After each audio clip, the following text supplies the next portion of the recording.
Tech layoffs impact Indian outsourcers, and what does that mean for North American outsourcers and MSPs? A new approach to the eye-watering cost of AI processing and the right to be forgotten. How does that apply to AI? And yes, Elon Musk announced a new AI he's founding called XAI, but we aren't covering that until there's something more to say than just that. For those who get the analogy, this is hashtag trending, not Seinfeld. These and more top tech news stories on hashtag trending. I'm your host, Jim Love, CIO of IT World Canada and Tech News Day in the US. So it's no surprise that the tech industry has faced a massive wave of layoffs, with over 200,000 people already handed pink slips this year, making a staggering 315%, according to layoff.fyi. In addition, tech companies are freezing hiring, deferring joining dates, and even pausing salary hikes. Now, while North America has been able to absorb many of these job losses due to a massive shortage of IT candidates, it's had a huge impact on the Indian IT sector, which relies heavily on North American and European markets for about 80% of its revenue, and they're feeling the pinch. The economic uncertainty in these regions has led to reduced technology spending, impacting revenue growth for Indian IT services giants like TCS, Infosys, Wipro, and HCL Tech. Now, while we don't have any layoff numbers specific to India, the Nakru JobSpeak Index reveals a 3% decrease in white-collar hiring in India, with industries like IT, retail, BPO, education, and others showing cautious hiring patterns. The IT industry in particular has seen a significant 31% decrease in new job opportunities compared to last year.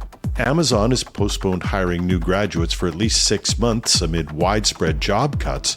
A fresh graduate from Kolkata's Jadavpur University told Analytics India that they were supposed to start as a software development engineer in June, but were told that would be deferred to the end of May next year with no compensation for the delay. As well, IT giant Infosys has delayed salary hikes for its non-senior management staff. What the long-term impact on the Indian economy is, we don't know. Nor do we know what Indian outsourcing firms will do in response. Will we return to the price wars of the 1990s as Indian IT companies try to hold market share? And what will that do to North American outsourcing firms? Buckle up. Sam Altman called the cost of processing generative AI eye-watering. And we did a story yesterday about OpenAI and how they might be experimenting with new ways to reduce the computational costs of large language models. And it's no secret, OpenAI has been losing money, and we presume surviving on the investment that Microsoft has made in terms of computing power and cash. Its current business model of getting people to pay $20 a month for a premium service and fees for using the API is supposed to generate about $200 million this year. That's nothing to sniff at, but it's unlikely to make a dent in the cost of the computing power that they need. In fact, some experts are speculating that without a major new development, generative AI could hit a wall in terms of the cost of computing. So a story in the next platform has another promising development.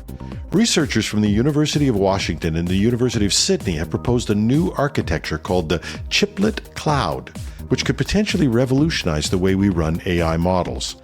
This innovative approach could outperform NVIDIA's A100 GPU and Google's TPU v4 accelerator when it comes to running large language models like OpenAI's GPT-3 and Google's Palm 540B. The chiplet cloud architecture, as described in a recent research paper, is designed to be a cost-effective solution for running AI models. It's essentially a wafer-scale, massively parallel, SRAM-laden matrix math engine, similar to the one designed by Cerebras Systems. Or, in simple English, it's broken down into smaller, more affordable units that are stitched back together using fast interconnects.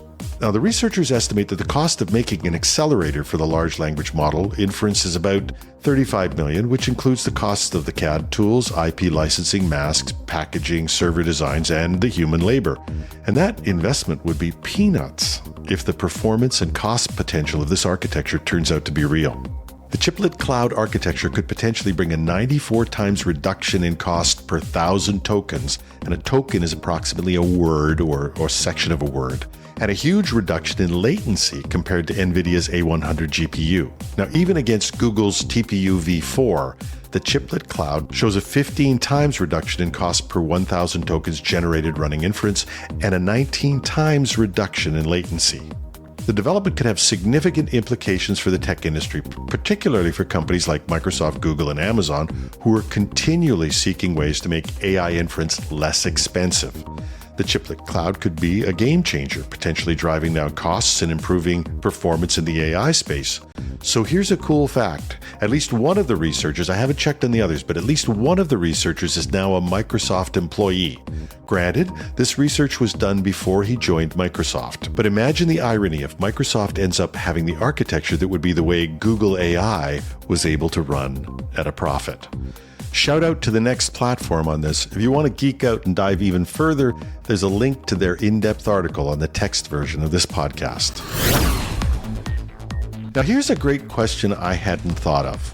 How does a large language model deal with the right to be forgotten? Researchers from Australia's National Science Agency and the Australian National University have raised concerns about the ability of AI models to comply with data protection laws, particularly the right to be forgotten or the right to erasure under Europe's General Data Protection Regulation, GDPR.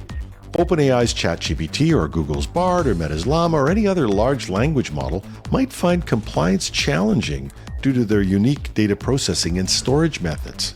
These models learn from vast amounts of data, and once trained, it's hard to identify specific data and attribute it to particular individuals, making the right to erasure complex to implement. The researchers highlight that removing personal data from a trained model is difficult, and current methods like machine unlearning are still being explored, and they also point out the issue of hallucinated data, facts that are made up by an AI bot which cannot be accessed reliably or even removed from the model. The issue isn't theoretical. In March, Italian authorities temporarily suspended access to ChatGPT due to data protection concerns, and investigations into ChatGPT data compliance are ongoing in Canada, France, and Spain. OpenAI, the maker of ChatGPT, has outlined how it trains models and complies with privacy laws. The company acknowledges, though, that ChatGPT may include personal information and provides an email address for handling data subject to access requests. But it's not immediately clear how OpenAI handles data removal requests or how long such requests take to implement. In related news today, Google announced that it has satisfied European regulators and will roll out Bard to Europe and other jurisdictions. Now, have they solved the problem of the right to be forgotten?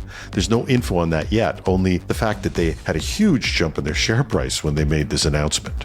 If anyone has requested the right to be forgotten and gotten an answer, or has more info on this, please let me know at jlove@itwc.ca or use the comment section on our site to reach me. The European Council has adopted new regulations mandating that companies, including tech giant Apple, ensure that batteries in their products are user replaceable. This regulation applies to all batteries, including those in portable devices, electric vehicles, industrial batteries, and batteries used for light transport. And the regulation is designed to address the environmental impact of batteries at every stage of the life cycle. It sets some ambitious targets for waste battery collection and lithium recovery, underscoring the commitment to recycling and resource recovery.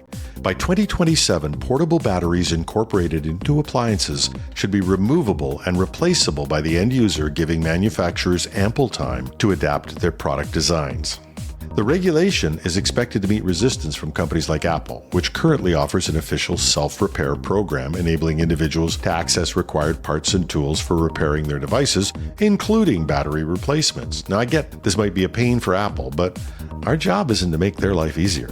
Nobody's pretending that a $3 trillion, highly profitable company is keeping prices down with their design. The real issue should be, how does their design serve us?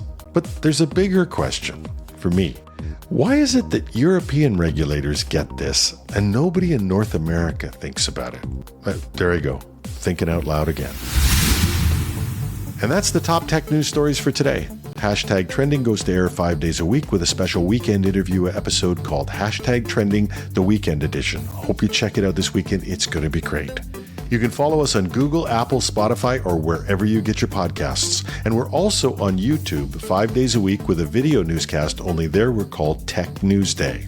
If you want to catch up on more news quickly, you can read these and more stories at technewsday.com and at itworldcanada.com on the homepage. We love your comments. You can find me on LinkedIn, Twitter, or on our Mastodon site as @TheRealJimLove at technews.social. And yes, I've done it. I've gone to the dark side. I'm on Threads as The Real Jim Love. Now, I'll check this about as often as I do Facebook, so be patient. But if you want to reach me quickly, you might want to go to the article at itworldcanada.com/podcasts, and you'll find a text version with additional links and references. You click on the X if you didn't like the stories, you click on the check mark if you did, and then you tell us what you think. And you can pass on any comments to me. I'll get back to you. I'm your host, Jim Love. Have a fabulous Friday.